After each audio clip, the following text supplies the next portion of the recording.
Bonjour, en direct de la préfecture pour le deuxième Parlement régional des entrepreneurs d'avenir avec Pierre Pellouzet. Bonjour. Bonjour. Vous êtes donc médiateur national des relations interentreprises. Vous avez vous-même coécrit la charte des relations interentreprises.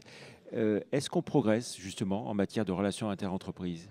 Je dirais que malheureusement aujourd'hui on est confronté à deux mouvements. On a d'une part des gens qui effectivement progressent, comprennent les enjeux de bien travailler entre grandes et petites entreprises, s'investissent, vont faire du partenariat.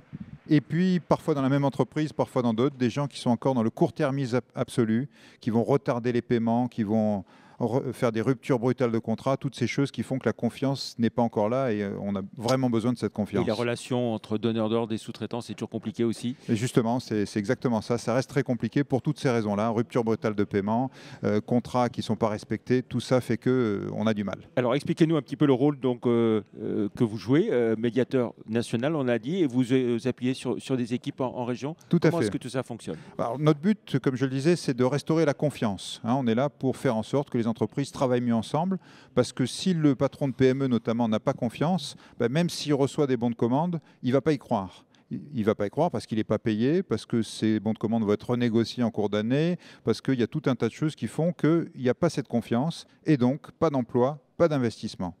Par rapport à ça, on fait quoi? Nous, on a deux outils. On a d'abord la médiation.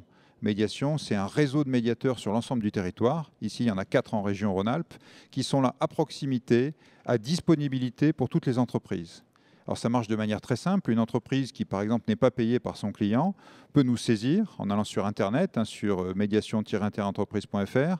Il est rappelé dans les 2-3 jours qui viennent par un des médiateurs régionaux qui va le faire rentrer dans une bulle de confidentialité, comprendre son problème, et puis une fois qu'ils sont prêts, aller appeler l'autre partie, les mettre autour de la table et résoudre le problème. Et vous avez un pouvoir d'obligation, de coercition, enfin pour faire respecter les... On n'a pas de pouvoir d'obligation et de coercition, c'est vraiment une démarche volontaire. Ceci étant, quasiment toutes les entreprises qu'on a sollicitées viennent en médiation parce qu'elles comprennent assez facilement qu'il vaut mieux une bonne médiation, une bonne discussion, plutôt que rentrer éventuellement dans un conflit ou avoir un fournisseur qui n'est pas content, qui est même à risque et on ne le sait même pas.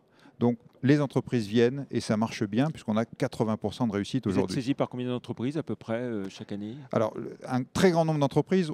Cette année, on va faire en gros 1 millier de médiations. Mais une médiation, ça peut être 2 entreprises, ça peut être aussi 50, 100 entreprises qui viennent collectivement nous saisir. On a des saisines collectives. Ça peut être aussi toute une filière qui vient. On a eu toute l'ingénierie, on a eu tout le numérique, on a eu la grande distribution et l'agroalimentaire qui sont venus autour de la table pour travailler ensemble à de meilleures pratiques et à remettre de la confiance dans le système. Très bien, remettre de la confiance dans le système, c'est le rôle donc du médiateur national des relations interentreprises. C'était Pierre Pellouzet. Merci. Au revoir. Merci à vous.